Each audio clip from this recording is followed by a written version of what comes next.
سورة المباركة الفاتحة.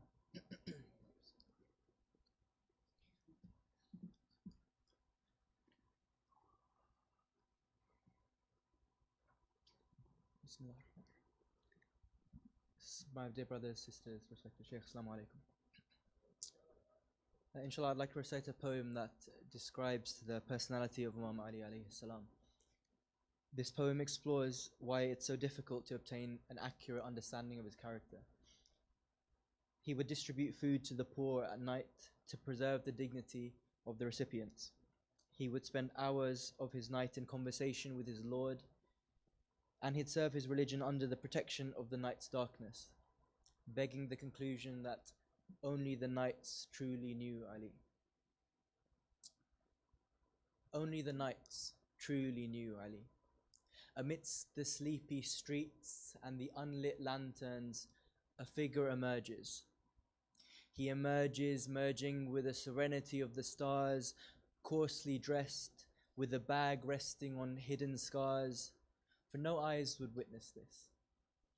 For no eyes would witness this, not his sons nor the skies. For when the night was at its darkest, free from light's distortion, the pockets of Ali would be lighter by 1 dinar's portion.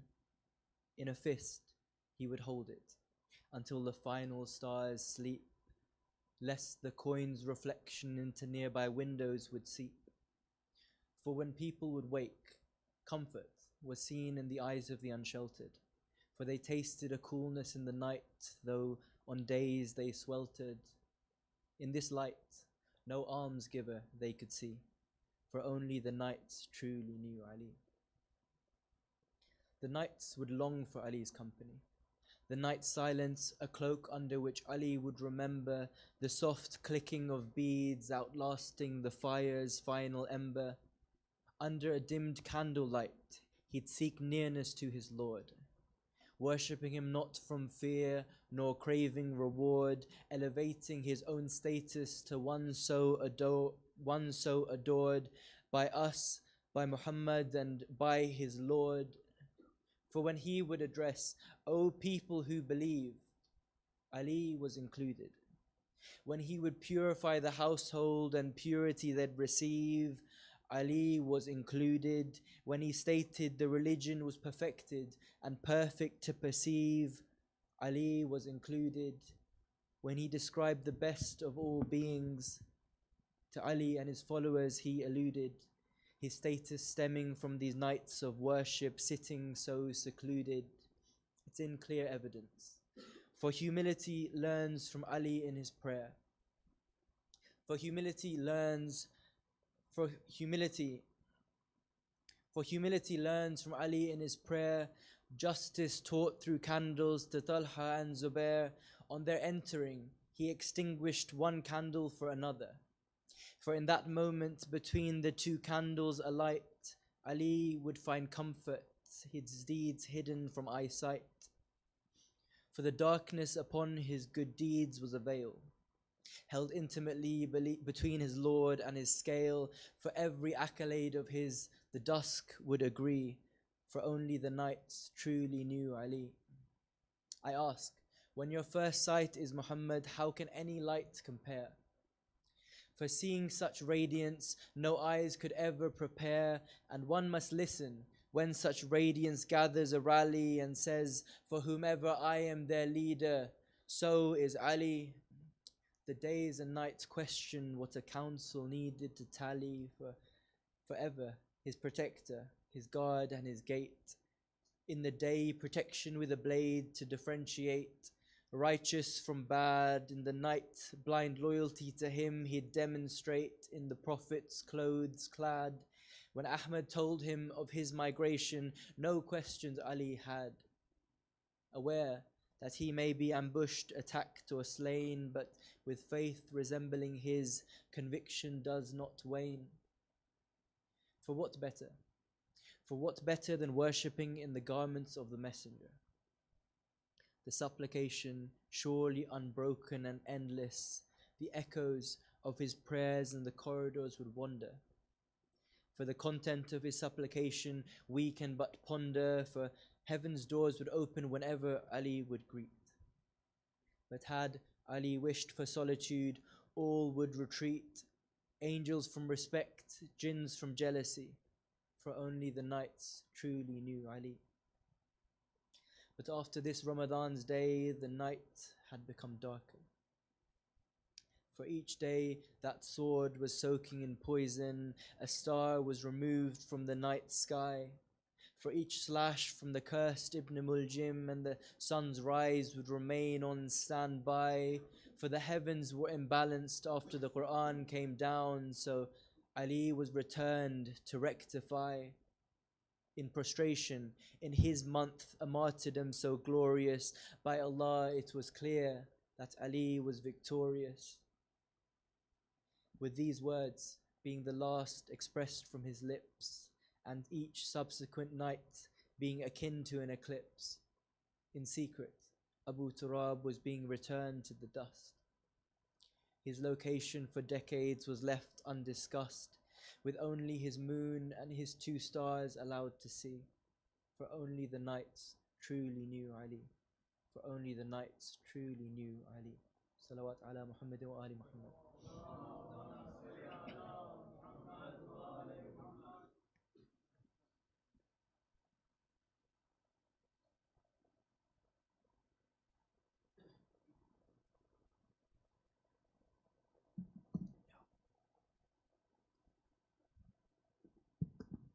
بر محمد و آل محمد صلوات.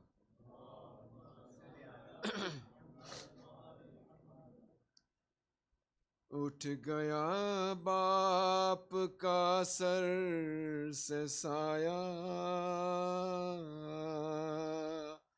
اٹھ گیا باپ کا سر سے سایہ،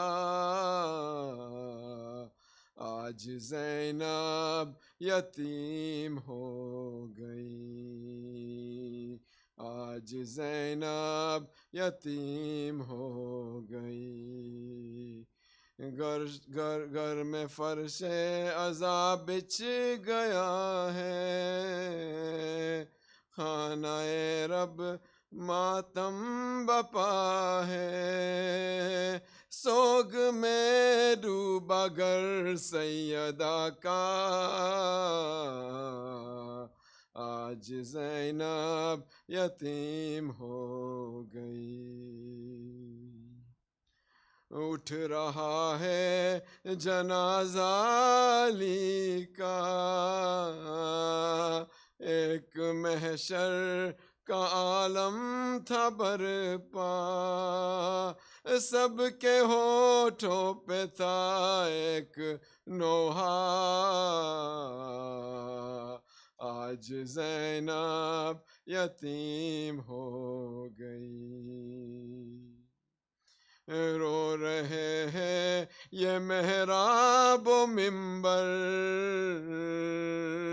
کہہ رہے ہیں یہ جبریل رو کر، ابن ملجم نے یہ ظلم ڈھایا،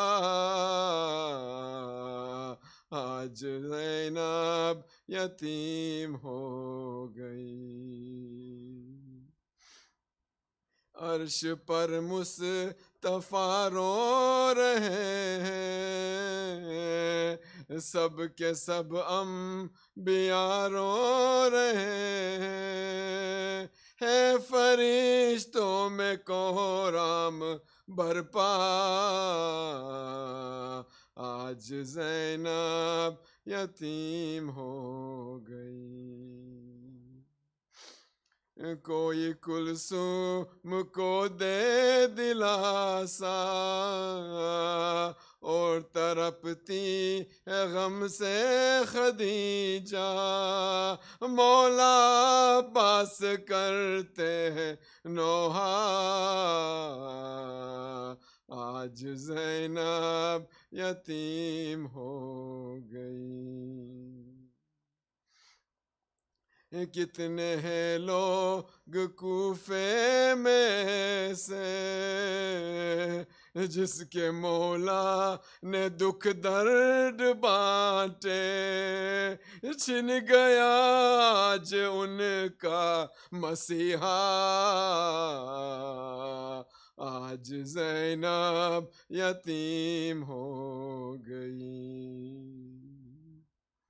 گھر میں فرش عزا بچھ گیا ہے. آج کوفے میں ماتم بپا ہے. سوگ میں ڈوبا گھر سیدہ کا.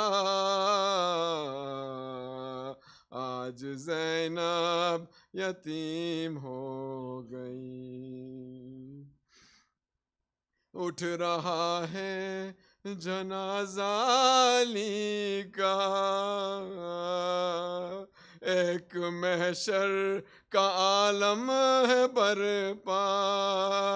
سب کے ہونٹوں پہ ایک نوحہ. آج زینب یتیم ہو گئی. آج زینب یتیم ہو گئی. اٹھ گیا باپ کا سر سے سایہ. آج زینب یتیم ہو گئی. محمد وآل محمد صلی اللہ علیہ وسلم.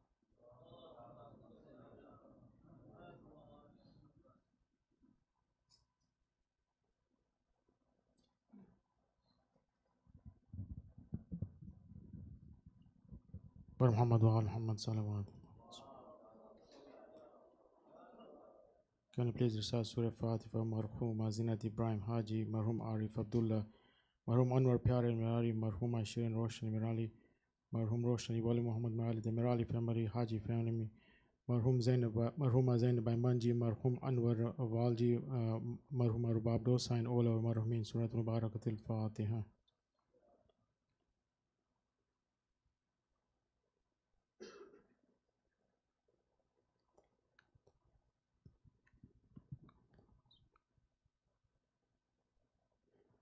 Just a quick reminder, the Ramadan fund is still open.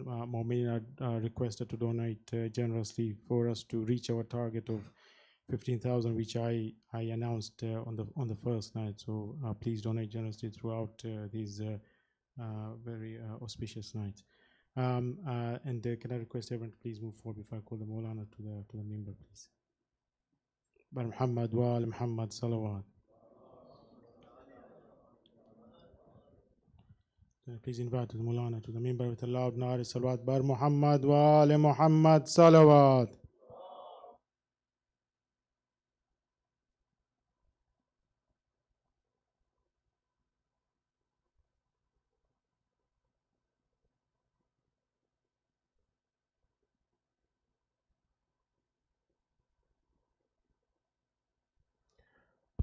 السلام علیکم ورحمۃ اللہ وبرکاتہ.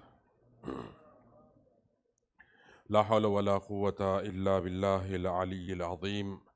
حسبنا اللہ ونعم الوکیل, نعم ul-Mola ونعم النصیر.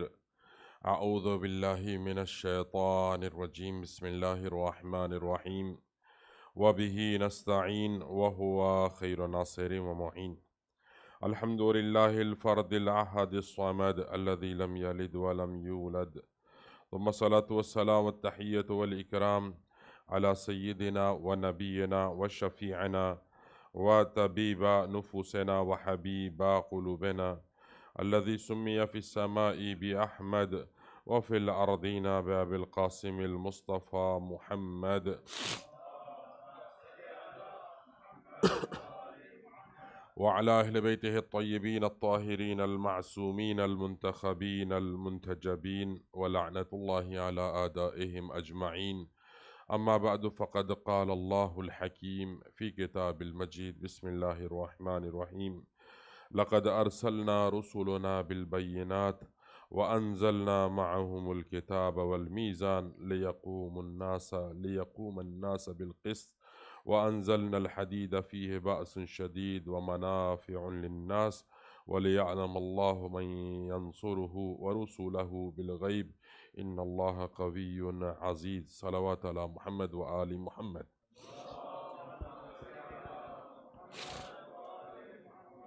Respected Mu'min, first and foremost, my heartiest condolences on the night where we are commemorating the Shahadat of our beloved Master Mawla Amirul Mu'mineen Ali ibn Abi Talib alayhi salatu wassalam. Allahumma salli ala Muhammad. As time is constrained, that is why I'm not going to have the lengthy discussion. Yesterday, we were discussing about the social justice of Amirul Mu'mineen. Amirul Mu'mineen, he could compromise with anything, but the justice and the Tawheed of Allah, and there are certain things, Amirul Mu'mineen never ever compromise with those things, and especially the justice. And that is why you see, along with the justice, there are hundreds of fada'il, and there are hundreds of attributes of Amirul Mu'mineen. Those are unbearable for their enemy. And that's why you see in the history, there were almost, from the time of second Khalifa up to the Umar ibn Abdul Aziz, there was a hadith ban. You know what is the meaning of hadith ban? When the time of second Khalifa comes, so second Khalifa, he decided that from today, there is no more hadith should be mentioned in the community. Because day one, he made announcement in front of Rasulullah, Hasbuna Kitab Allah, that the Kitab, the book of Allah is sufficient. And even in the time of first Khalifa, he said, second Khalifa said to first Khalifa that you should ban on the hadith. But he did not accept that ban. But when his own time reaches and he comes on the Khilafah, he put ban on Qala Rasulullah. He said, anyone would say Qala Rasulullah, he will be punished and he will be imprisoned. And there are, many companions of Rasulullah, those were put into prison because of this crime. However, those were the ashab of Ahlul Bayt, those were, close disciple of Amirul Mu'mineen. They used to narrate they used to, exchange the ahadith of Rasulullah, but secretly. Officially, it was not allowed. Inshallah, one day I will discuss in regard of this in detail. Anyway, so there are purposes, behind why they have put ban on it. They have mentioned that there are 10 reasons behind the ban of the hadith. But all those 10 reasons, are not logical reason. The logical reason that the madhab of Ahlul Bayt and the Shia of Ahlul Bayt, they found, it was only that they were not able to bear the fadail of Amirul Mu'mineen Ali ibn Abi Talib. That is why they put ban on the ahadith of Rasulullah. Anyway, once upon a time, Amirul Mu'mineen, he was sent to Yemen. And Yemen, Amirul Mu'mineen, he went with the troop, or with with a group of people, those were zakat collector. So Amirul Mu'mineen, when he was coming back with the wealth and along with his companion to Medina, so it was the habit of Amirul Mu'mineen that wherever, on journey Amirul Mu'mineen goes with the caravan, because at that time it was the etiquette that people, they have to be with the caravan. They should not, if they have strength, they cannot surpass the caravan, they cannot leave the caravan. So Amirul Mu'mineen, when he used to come to Medina and he is with caravan, so he used to tell to the caravan people, stay over here, let me go to the Medina quickly and meet my beloved Rasulullah, and then I'll come back and join you, and then I will enter in Medina with you. So Amirul Mu'mineen is bringing the zakat wealth, and there were a lot of things. So and they are very close to the Medina. So Amirul Mu'mineen said to the people that you remain over here, let me meet my Habib Rasulullah. So Amirul Mu'mineen comes and he meets the Rasulullah. When Amirul Mu'mineen goes back, so he observed that the ashab of Rasulullah, or some of the officers of the zakat collector, what they did, they have taken the wealth, some wealth of the zakat, like there was some clothing they brought from the Yemen. So they started, wearing them. They put on those dresses. So Amirul Mu'mineen, when he looked at them, he got angry. He said, "Who gave you right to use, the zakat wealth? It is not yet distributed. It has to go first in the hand of Rasulullah. then Rasulullah would give you your share. It isn't right. No, it is not your share, not mine share. It is, share of all Muslim ummah. So Amirul Mu'minin got angry. So Amirul Mu'minin said, put the, all dresses back in the bags. So Ashab, they were offended and they did not like it. So when they come to Medina, they all made complaint to Rasulullah. Ya Rasulullah, Ali he's very hard and fast. Ya Rasulullah, Ali is very harsh. So when they were complaining, immediately Rasulullah said, La tarfa'u aswatukum ala shikayati Ali. لأن عليا or لأنه خشن في ذات الله. Don't raise your voices in complaining the Ali ibn Abi Talib, because Ali ibn Abi Talib, he is hard and fast, or he is harsh because of the adala of Allah subhanahu wa ta'ala. Because al-adala and Allah subhanahu wa ta'ala is so important in the eyes of Ali. Ali can bear anything but cannot bear anything which is against the teaching of Allah and which is against the adala. So adala or justice, it was beloved to Amirul Mu'minin, and not only to Amirul Mu'minin, even it was so beloved to the follower of Amirul Mu'minin. Let me give you an example. There is a woman whose name is it is a Hamadaniya or Sauda Hamdaniya. So this Sauda Hamdaniya, actually this lady belonged to the Hamdan, and that is why she is called Hamdaniya. Her name is Sauda. So Sauda, she is very famous lady, and she is like crazy in the love of Amirul Mu'minin. As long as Amirul Mu'minin was alive, she used to be with the Amirul Mu'minin. She is always trying to serve Amirul Mu'minin. Even at the time of Battle of Siffin, Battle of Jamal, she was with Amirul Mu'minin, and actually she was composer of lyric, or she was sha'ira, she was a poet, good poet. So at the Battle of Siffin, she was reciting the ashar in order to mobilize the troop of Amirul Mu'minin and encourage them to, or stimulate their strength to go into battlefield and defend their Imam. So one day what happened after the demise of Amirul Mu'minin, Sauda Hamadaniya, she had some work with Muawiyah bin Sufyan. She goes to her palace. So when Sauda comes to her palace, Muawiyah, he said, who you are? Why did you come over here? So Muawiyah actually, he recognized that this lady, it is a lady who loves Amirul Mu'minin. So Muawiyah said, why you have come to me, as you are the fond of Amirul Mu'minin, as you are the follower of Amirul Mu'minin Ali ibn Abi Talib? And are you the same lady I remember at the Battle of Siffin? You were encouraging people, mobilizing the troop of Amirul Mu'minin, and you were encouraging them to attack on us. So Sauda said, yes, I am the same lady. And then Sauda said, she said, yes, I am proud that I used to be the lover of Amirul Mu'minin, and still I am the lover of Amirul Mu'minin. So Muawiyah said, why did you come to me if you are lover of Amirul Mu'minin? She said, I have a work with you. And what is that work? So when Muawiyah asked, so she said, actually, your governor, not governor, actually your person, whose name is Busr ibn Artat. Busr ibn Artat, actually, he was a man of Muawiyah, and he was very cruel man. Anywhere he goes, he used to chop the head of all the Shias. Any settlement he enter, he used to remove the all Shias of Ahlul Bayt from that basti or that village. So it was his job from the Muawiyah side. Muawiyah has killed many or thousands of Shias because of the Busr ibn Artat. So Busr, what happened? So this lady, she said, I brought a complaint to you. And my complaint is that Busr has entered into our village, and he's killing our men, and he's plundering and stealing our wealth.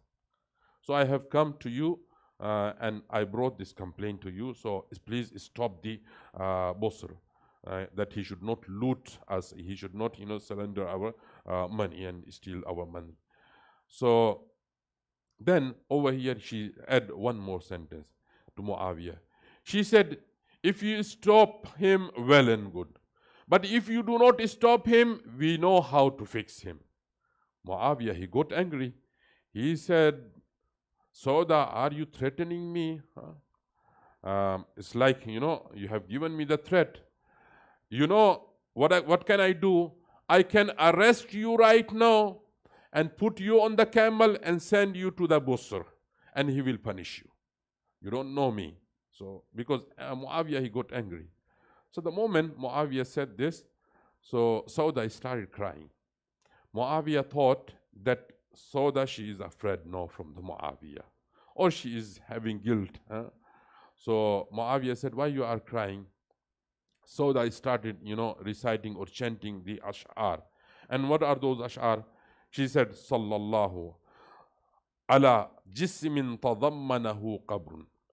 Sallallahu ala jismin tadammanahu qabrun fasbaha fihi al-adl madfuna. She said, salam and salutation of Allah be upon a person who is under his grave, and the adl and justice has been buried with him. So this man, the Muawiyah, he asked him, whom you are talking about? Who is this man? That the adl or the justice has been buried with him. So Sauda, she said, it is my Mawla Ali ibn Abi Talib alayhi salam. I'm, reciting this ashar. Allahumma salli ala. So Muawiyah said, why are you reciting this, this shi'r about the Ali ibn Abi Talib? What is your complaint, and what is the reason behind, the recitation of this shi'r? So Sauda, she said that I have come to your, palace, and I brought this complaint, and you have given me the threaten. And I remember an event of my Mawla time. She said, when my Mawla was alive and he was the Khalifa of, the Muslim Ummah, I went to the Kufa and I entered into the mosque of Amirul Mu'mineen, or Masjid Kufa. And Amirul Mu'mineen, he was about to start his namaz, and he was about to say his Takbiratul Ihram, and he observed that a lady has entered into the mosque. Amirul Mu'mineen stopped his namaz and he looked at me, and he sent his people to bring me to to him, and he asked me بمحبة ولطف, because Amirul Mu'mineen, he used to respect the women a lot. So she said, when I went to Amirul Mu'mineen asked me, why did you come to here? Do you have any haja? So Sauda said, I said to Amirul Mu'mineen, Ya Amirul Mu'mineen, one of your officer, zakat collector, when he collects zakat, when he come to our village, so he is bit harsh to us. And you have given the instruction to your zakat collector officers to be lenient with the people. So, this particular man, he is very harsh to us. So Sauda said to Muawiyah, when I present my complaint to before Amirul Mu'mineen, when Amirul Mu'mineen read my application or my complaint, Amirul Mu'mineen, he started crying. Fabaka Amirul Mu'mineen. And after crying, she said, I observed that the feet of Amirul Mu'mineen are shivering, and it's like it does not have any strength. And Amirul Mu'mineen, he fell down on earth, and after sitting on the floor, he said, and he raises his head and he said, Allahumma anta shahidu alayya wa alayhim. Ya Allah, you are witness on me and on my zakat collector people. Inni lam a'muruhum bi-dhulmi khalqika. Ya Allah, you know that I did not command them to do dhulm, or I did not command them to dhaya, or to ruin the rights of the Muslim Ummah. So here Amirul Mu'mineen is crying. So this Sauda, she said, immediately Amirul Mu'mineen did not start yet his namaz. He left his namaz aside. He said, Amirul Mu'mineen, call pen and paper. He called for pen and ink, and there was a skin of animal. Amirul Mu'mineen, immediately he wrote a letter over there to that particular person. And she said, Amir al-Mu'mineen over there, he writes and he starts with Bismillah ar-Rahman ar-Rahim. And after Bismillah, 2-3 ayat Amir al-Mu'mineen mention in this letter. And after that, he says, إِذَا قَرَأْتَ كِتَابِي, O my officer, the moment you read this of my letter, فَاحْتَفِظْ بِمَا يَدَيْكَ, whatever zakat you have to keep it aside and wait for my another officer and hand over all zakat wealth to him, and you are dismissed and you are out from your position. So this was the character of Amir al-Mu'mineen. So Sauda, she said, I have come to your palace, I brought the complaint, and you are threatening me that you will arrest me and you will send me to the Busr. But look at the character of my Mawla Amir al-Mu'mineen. Immediately he dismissed his officer.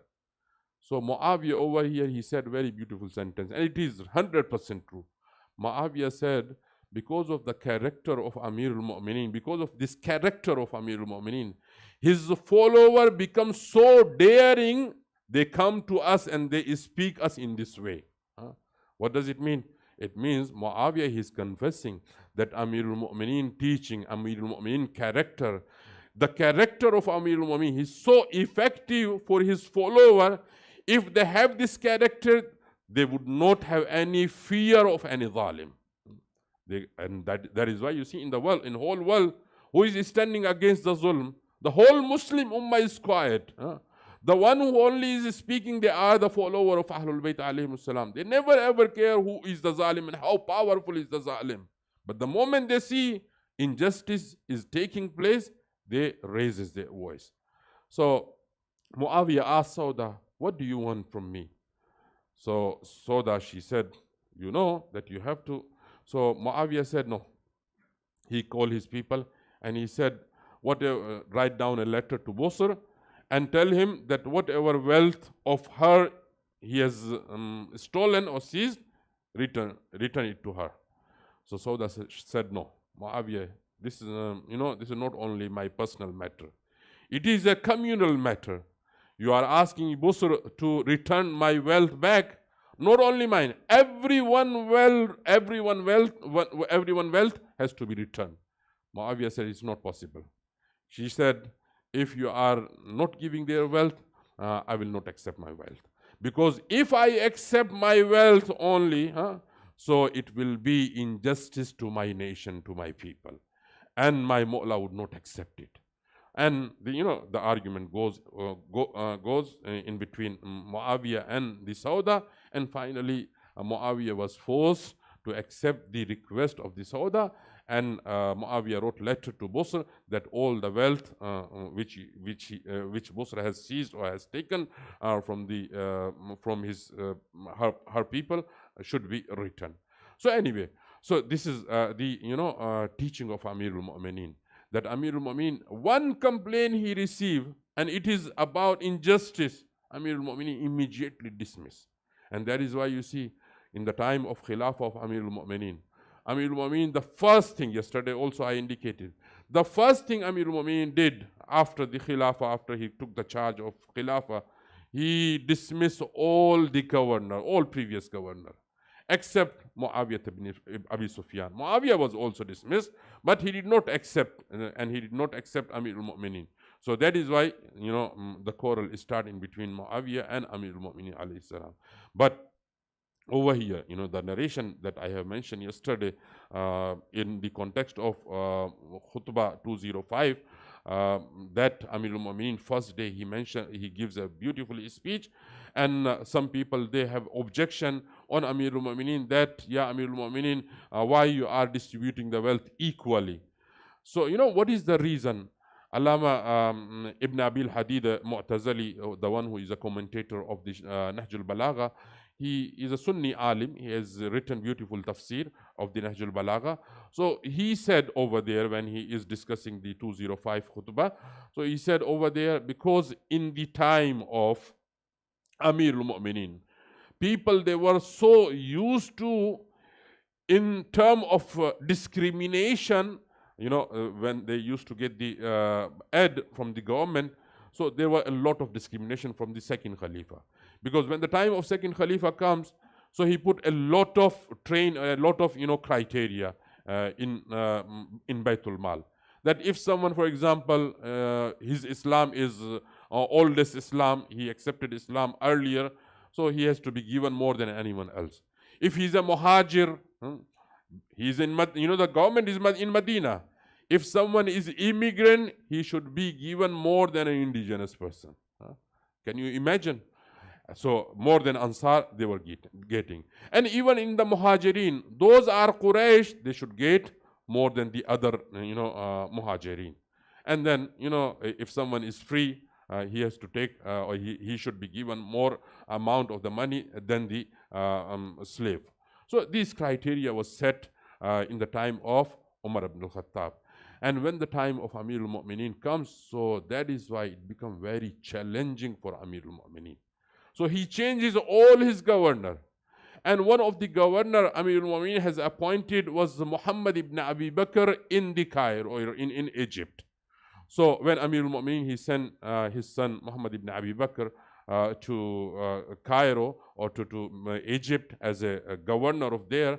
So Amir al-Mu'mineen, he gave him a letter. And he said, read this letter and act upon this letter when you are governing in Egypt. And this letter, it is so beautiful letter. I'm just reading it very briefly because the time is constrained, and then inshallah immediately I'll come to the Masabir. Recite Allah salawat ala Muhammad wa ali Muhammad. So Amir al-Mu'min, this letter, he says, oh my son, when you are dealing with the people of Egypt, or with those who are your subservient, so how to deal with them, you have to remember 4 things. Number 1 thing, وَخْفِضْ لَهُمْ جَنَاحَكَ. When they come to you, you should lower your shoulder. Means you should not show them your arrogance. You should not be proud on the position that you have. However, you are the governor, you have the position, but never be arrogant before the people. Be, humble before them. وَخْفِضْ جَنَاحَكَ. And if you look at this, wording, same wording has been used for Rasulullah in the Quran. Allah subhanahu wa ta'ala in Surah Shu'ara, verse number 215, Allah says, وَخْفِضْ جَنَاحَكَ لَمَنِ اتَّبَعَكَ مِنَ الْمُؤْمِنِينَ. Ya Rasulullah, when follower of you come to you, you should be humble before them. What is the meaning of this, janahaka, waqfiz janahaka? Actually, this term in Arabic, it is used for an animal. When a hen, it has some chicks all around it. So when chicks, they come to their mother, so what hen does? So hen, it, raises her wings. And when all its chicks, are gathered under the wings of the hen, so then she lower her wings and embrace all the children, into her body. It's like, she is giving them the protection. Number 2, she is showing her love. So Amir al-Mu'min, what he said, he's using the same term over here. He said, oh Muhammad Hanafiya, oh Muhammad ibn Abi Bakr, when you deal with the people, you have to deal like a mother deal with the children. You should show your love to them and give them the protection. So this is number 1. Number 2, Amir al-Mu'minin, he said, وَأَلِنْ جَانِبَكَ. When you speak with them, soften your side. So ulama, they said the meaning of it, soften your tongue. When you speak with them, your tongue must be soft. Your accent must be lenient, and it is quite important. And you see in the ayat of the Quran, when Allah subhanahu wa ta'ala sent Prophet Musa and the Harun to the palace of the Fir'aun, so what Allah subhanahu wa ta'ala said, when you speak with Fir'aun, speak him with leniency. Because this leniency, with this softness, it is quite important. So Amir al-Mu'minin, he is advising his governor that when you govern people, when you lead people, so first of all, you have to show your love, and you should show that you are protective for them. Number 2, you should show your leniency.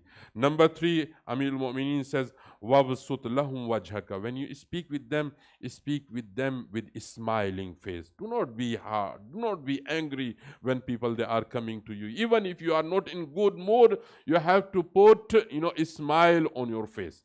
So this is the third instruction Amir al-Mu'minin has given.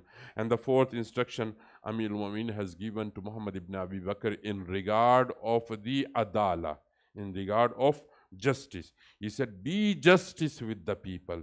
When people they come to you, be justice to a level when even you are looking at the people, you look at them equally. It is not like one side that elites are sitting or the rich people they are sitting, on the other side the poor people they are sitting. You put more glance on them and less on the poor people. So Amir al-Mu'minin said, even in your glance, even in your look, should be justice. You should, regard them equally. And then Amir al-Mu'minin over there, he said a beautiful sentence. He says, حَتَّى لَا يَطْمَعِ الْعُظَمَاء فِي حَيْفِكَ لَهُمْ وَلَا يَيْأَسُ الضُّعَفَاء مِنْ عَدْلِكَ عَلَيْهِمْ. This segment, it is quite difficult to translate. Let me explain for you what Amir al-Mu'minin wanted to say. He wanted to say that when rich people and poor people they are sitting with you, if you put more glances on the rich people, so these rich people they will expect dhulm from your side, that because the leader he is inclining to us, no, we can handle him.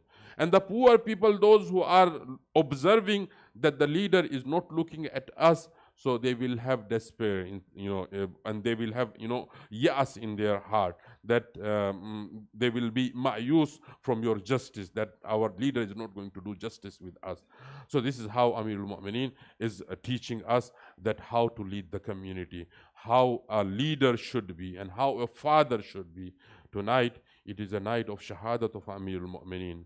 Just imagine how difficult for the Kufa people and for the follower of Amir al-Mu'minin was it, that when Amir al-Mu'minin is wounded and his head is full of blood, and Amir al-Mu'minin is before all his follower. In Masjid al-Kufa, when Amir al-Mu'minin was struck, people, they were screaming, they were crying. And when Amir al-Mu'minin reaches to his door, Amir al-Mu'minin said to his ashab that, no, you can leave me. You should go to your houses. Alhamdulillah, safely you escorted me to my house. Now you should go back to your houses. But ashab, they were not ready to leave the door of Imam Amir al-Mu'minin.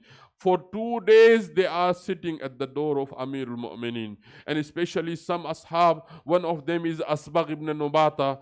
Amir al-Mu'minin, he said to Imam Hassan al-Mushtaba, tell to my ashab to go back to their house on 19th night. But ashab, they were not ready. There is a sahabi whose name is Asbagh ibn Nubata. He's not going. All ashab, they have gone, but Asbagh is not going. Imam Hassan al-Mushtaba, he comes back and he saw that the Asbagh is still sitting.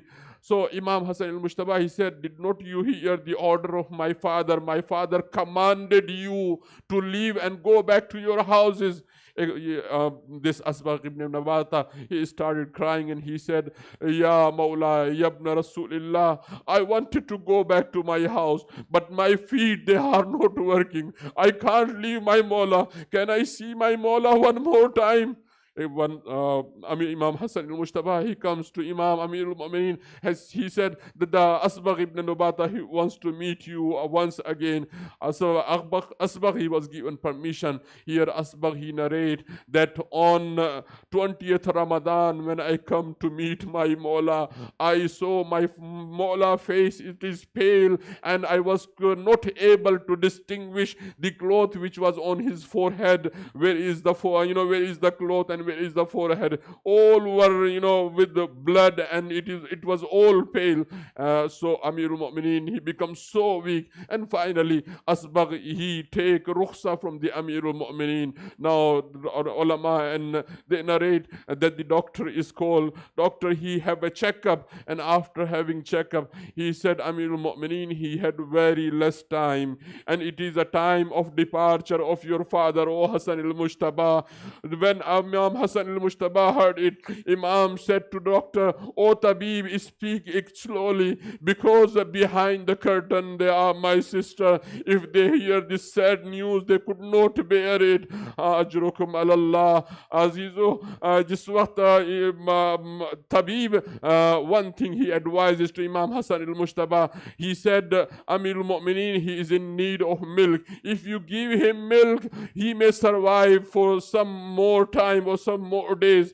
So when the Tabib get out, so this news reaches to the Kufa. After a while, someone knocked the door. Imam Hassan al-Mushtaba goes on the door and he observed there are hundreds of children. They are holding the glasses of milk in their hand. Imam Hassan said, who you are? They said, we brought milk for our Mawla. Tonight we will remain, we will sleep hungry, but we want our Mawla has to survive. Imam said, let me ask from my father, then I will accept your milk. So Imam Hassan al-Mushtaba goes to the father and he said, Baba, there are children, they brought some milk. Imam Amir al-Mu'mineen said, oh Hassan al-Mushtaba, do you know who they are? Imam said, no, I don't know, Baba. Imam said, they are the children. Every day I bring them the milk, and because of my milk they are, fed up. And these are the same children. They are, all of them, they are orphan.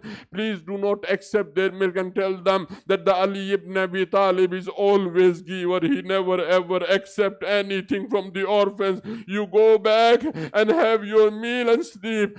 Azizo, Amirul Mu'mineen Ali ibn Abi Talib, tonight he is about to leave and he is about to depart. He has collected all his ashab. He has given the sermon. He has given the will to them. And then finally Amirul Mu'mineen collect all his family member.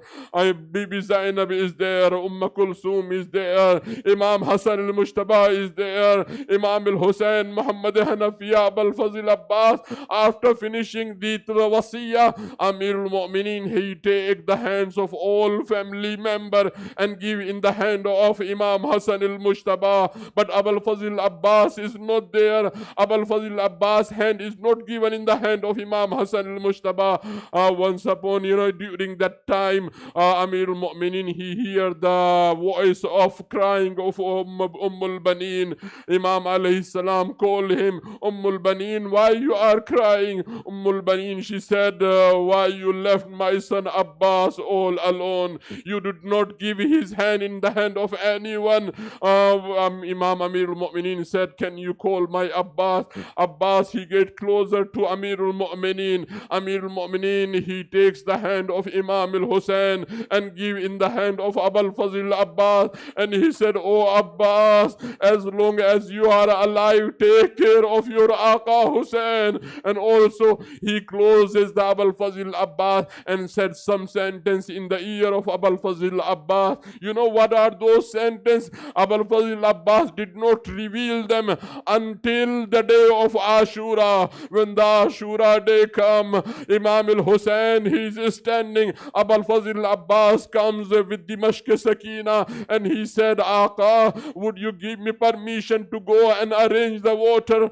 Imam al-Hussein gave him the permission. When Abul Fazil Abbas was going, Imam al-Hussein, he took the sword back from Abul Fazil Abbas and he said, Abbas, I have not given you permission to have fight. Go just arrange the water. Abul Fazil Abbas go on the Nahr al-Alqama. He filled the water and at that moment he said to his horse, can you please drink water? I know you are thirsty. But horse also denied and he ignored. It is like as if horse is saying to Abul Fazil Abbas, Mawla, how I can drink water while Ali Asghar is thirsty?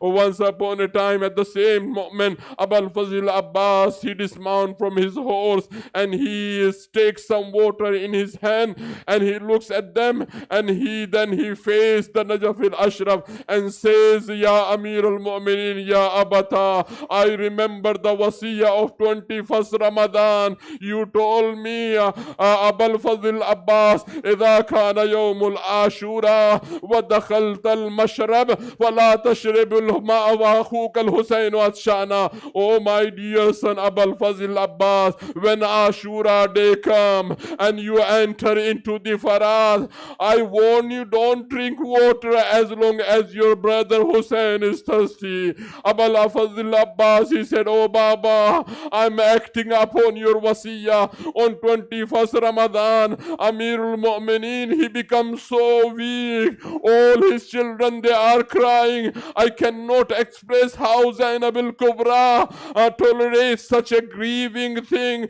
such a grieving moment. As the narration says, at that moment, Amirul Mu'mineen, when he get closer to his last last moment, he called his son Imam Hassan al-Mustafa, and he called his other son Imam Hussein, and he said, oh my son, can you give me support? I want to stand up. They said, Baba, you are weak, you do not have strength, you cannot stand up. He said, no, I have to stand up, I have to at least sit down. They said, why, Baba?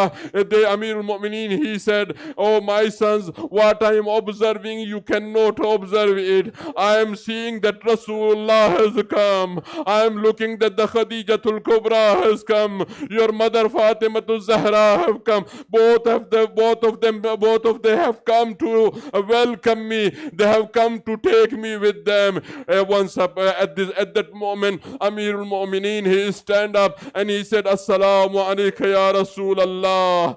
Assalamu alayki ya Khadijat al-Kubra. Assalamu alayki ya Waliyatillah. He says, and the ruh and the soul of Amir al-Mu'mineen is departed from the body. Kulsum and Zainab, they fallen themselves on Amir al-Mu'mineen, screaming and chanting, oh Baba, who is going to look after us? Oh Baba, after the demise of mother, you were our mother, but now who is going to take care of us? وسيعلم الذين ظلموا أي منقلب ينقلبون إنا لله وإنا إليه راجعون. ماتم علي.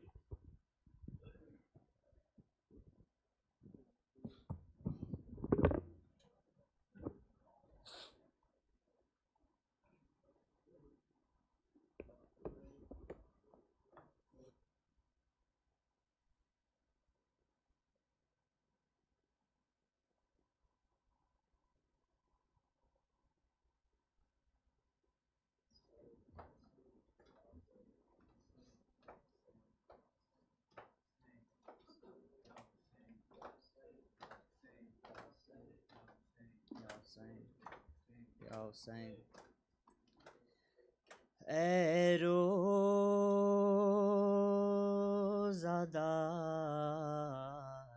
آہو، بکا کے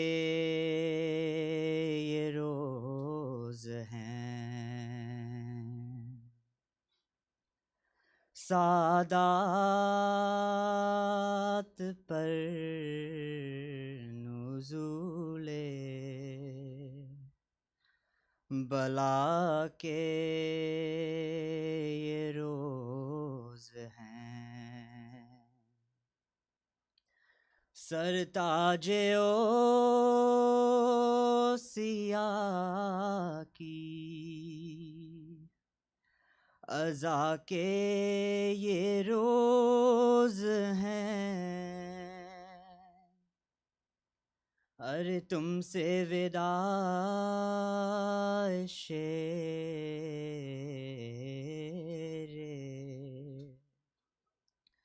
خدا کے یہ روز ہیں،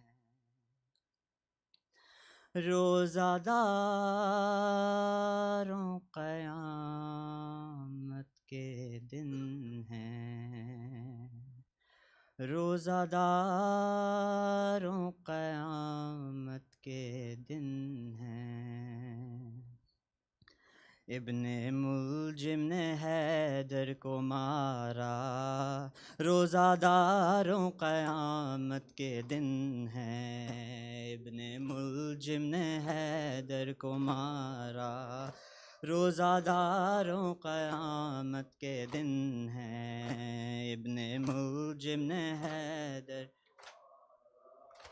روزہ داروں ہیں، ہم سے بچھڑا ہے مولا ہمارا، روزہ داروں قیامت کے دن ہیں، ابن ملجم نے حیدر کو مارا، روزہ داروں قیامت کے دن ہیں، ابن ملجم نے حیدر کو دن ہیں، خاک بے وارسی ہے سروں پر، کالے پرچم لگے ہیں گھروں پر، خاک بے وارسی ہے سروں پر، کالے پرچم لگے ہیں گھروں پر، ہم سے بچھڑا ہے مولا ہمارا، روزہ داروں قیامت کے دن ہیں، ابن ملجم نے حیدر کو مارا، روزہ داروں قیامت کے دن ہیں، ابن ملجم نے حیدر، روزہ داروں شب یہ 19ویں کیسی آئی، خون میں ڈوبا محمد کا بھائی، شب یہ 19ویں کیسی آئی، خون میں ڈوبا محمد کا بھائی، رو رہا ہے سحر کا ستارہ، روزہ داروں قیامت، ابن ملجم نے حیدر کو مارا، روزہ داروں قیامت کے دن ہیں، روزہ داروں قیامت، ابن ملجم سے تم کیسا ڈھایا، قبر میں سیدہ کو رلایا، ابن ملجم سے تم کیسا ڈھایا، قبر میں سیدہ کو رلایا، کیسے بچوں کا ہوگا گزارا، روزہ داروں قیامت کے دن ہیں، روزہ داروں قیامت کے دن ہیں، ابن مارا، روزہ تیغ سر پہ علی کے لگی ہے، آج شمع امامت بجھی ہے، تیغ سر پہ علی کے لگی ہے، آج شمع امامت بجھی ہے، دل یتیموں کا ہے پارا پارا، روزہ داروں قیامت کے دن ہیں، ابن ملجم نے حیدر کو مارا، روزہ داروں قیامت کے دن ہیں، ابن ملجم، روزہ داروں قیامت، گھر میں حیدر کے آہو فغاں ہے، عید نزدیک غم کا سما ہے، گھر میں حیدر کے آہو فغاں ہے، عید نزدیک غم کا سما ہے، ایسا رمضان آیا دوبارہ، روزہ داروں قیامت کے دن ہیں، ابن ملجم نے حیدر کو مارا، روزہ داروں قیامت کے دن ہیں، روزہ داروں، ام کلثوم زینب سے بولی، آج بابا نے آنکھیں نہ کھولی، ام کلثوم زینب سے بولی، آج بابا نے آنکھیں نہ کھولی، میں نے شانہ ہلا کر پکارا، روزہ داروں قیامت کے دن ہیں، ابن ملجم نے حیدر کو مارا، روزہ داروں قیامت کے دن ہیں، ابن حیدر کو مارا، روزہ داروں قیامت کے دن ہیں، ہم سے بچھڑا ہے مولا ہمارا، روزہ داروں قیامت کے دن ہیں، ابن ملجم نے حیدر کو مارا، روزہ داروں قیامت کے دن ہیں، ابن ملجم نے حیدر کو مارا، روزہ داروں قیامت کے دن ہیں، یا حسین یا حسین یا حسین یا حسین یا حسین یا حسین یا حسین یا حسین یا حسین یا حسین، اللہم صلی علی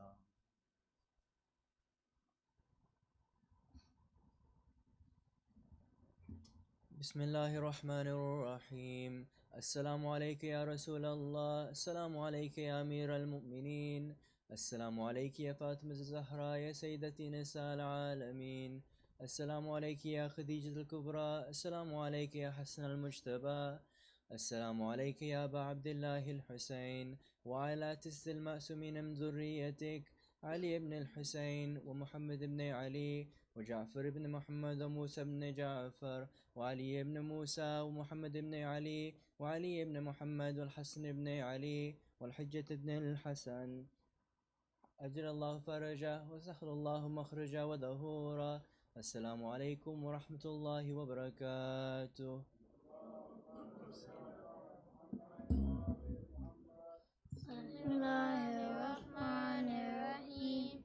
اللهم كل وليك حجة ابن الحسن صلواتك عليه وعلى آبائه في هذه الساعة وفي كل ساعة وليا وحافظا وقائدا وناصرا وتليلا وعينا حتى تسكنه وزكاته وتمتعه فيها طويلا.